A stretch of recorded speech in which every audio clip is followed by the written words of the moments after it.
Bonjour à tous, nous poursuivons avec la 7e Mishnah qui est aussi la dernière Mishnah du 11e Pérec.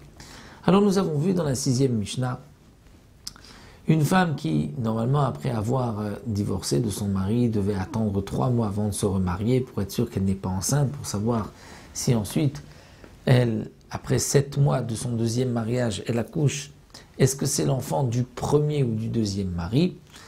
Cette femme-là n'a pas attendu les 3 mois, elle a attendu 2 mois, elle s'est remariée, après 7 mois elle a un enfant. On ne sait pas si cet enfant est le fils de Réhouven, son premier mari, ou de Shimon, le deuxième. Et nous avons vu les cas dans la 6e Mishnah par rapport à Khalitsa et Yiboun. Et là on poursuit, ça se complique, c'est que le premier mari c'était Israël et le deuxième c'est un Kohen. Aya Echad Israël vechad Kohen.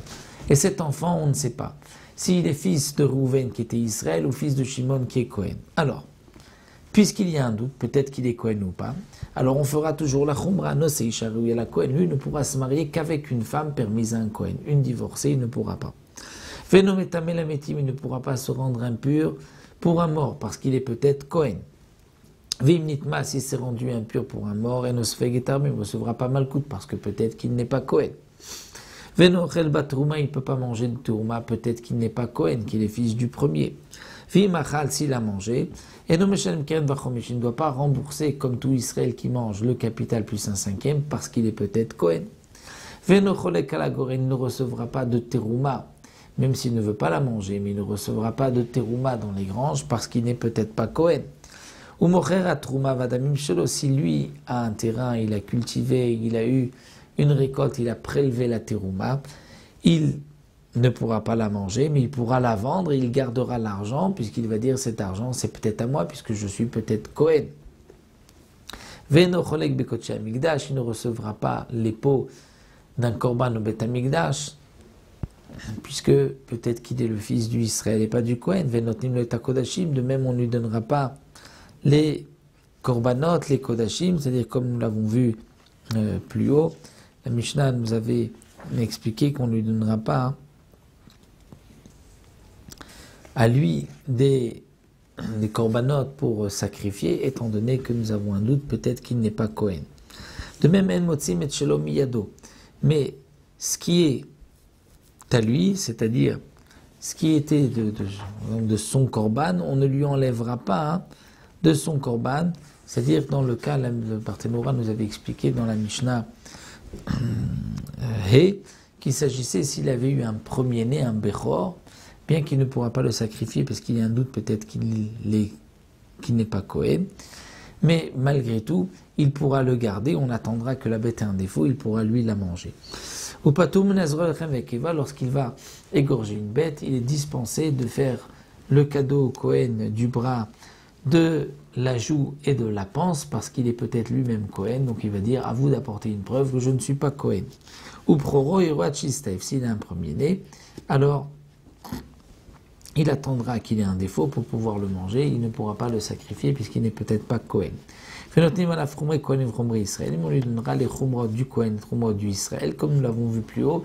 S'il apporte une offrande au Beth Amikdash, d'un côté il faudra prélever la kmitza, faire une kmitza et brûler, mais d'un autre côté on ne pourra pas manger le reste puisque il est peut-être Kohen. La Mishnah poursuit, nous dit Ayushnem Kohanim. Maintenant dans le cas où le premier mari et le deuxième étaient tous les deux des Kohanim. Donc s'il est fils du premier, il est Kohen, fils du deuxième, il est Kohen. Alors où onen alem? Dans le cas où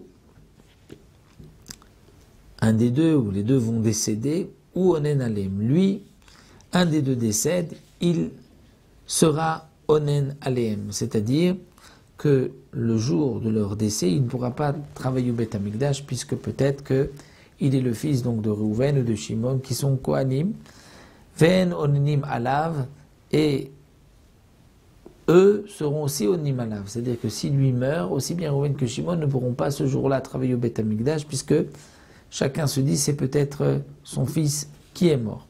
Ou enomet tamelahem, lui puisqu'il est Kohen, nimanafshar, si un des deux meurt, bien qu'un Kohen a le droit de se rendre impur pour son propre père, mais là il ne sait pas qui est son père, donc il ne pourra pas se rendre impur.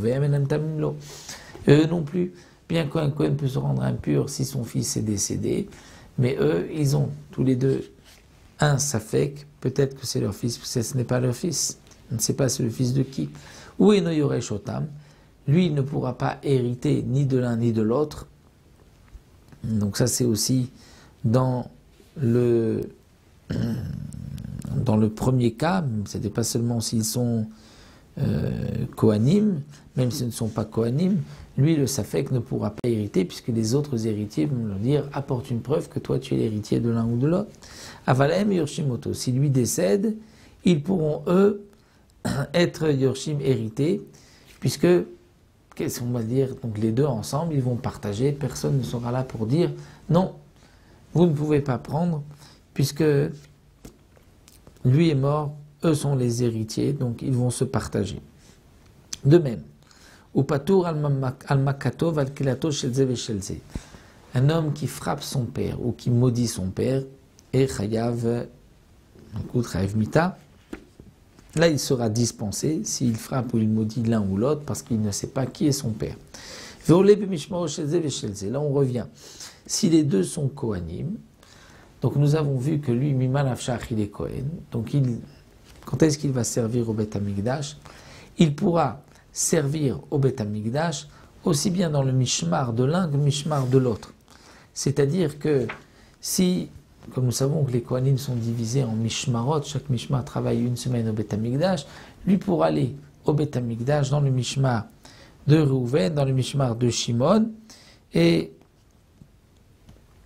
il pourra dire, moi je veux travailler, puisque c'est peut-être son père, et donc on doit le laisser travailler, puisque c'est peut-être cette semaine-là le Mishmar de son père. Ve'eno cholek, mais il ne recevra pas de part de korbanot, parce que les Kohanim du Mishmar vont lui dire peut-être que toi tu es le fils de l'autre, donc ce n'est pas ton Mishmar cette semaine. Si les deux Kohanim, ceux que nous avons un Safek, qu'il est le fils de qui, mais les deux étaient du même Mishmar, donc là dans ce cas-là, cet enfant sur qui il y a un doute pourra se présenter et dire cette Mishmar, je veux recevoir une part des korbanot, mais manafshar, si je suis le fils de l'un, je dois recevoir, si je suis le fils de l'autre, je dois recevoir aussi, puisque c'est notre semaine, et donc dans ce cas-là, on devra lui donner. Donc voilà, nous avons terminé le 11e Pérec, comme nous l'avons vu, ces Mishnah suivent une certaine logique, lorsqu'il y a un doute, on fera à chaque fois la Khumra, donc il y a la Khumra dans le Issour, et chaque fois qu'il s'agit d'argent, on dira à Motzim Chavora Varaya, lui d'apporter une preuve qu'il est Kohen s'il veut prendre, et inversement aux autres d'apporter une preuve qui n'est pas Kohen s'ils veulent lui enlever. Donc ça c'est comme nous l'avons vu dans ce Pérec-là. Nous poursuivrons Bezrat Hashem prochaine fois avec un nouveau Pérec, comment on procède à la Khalitsa, ce sera expliqué dans le 12e Pérec, Bezrat Hashem.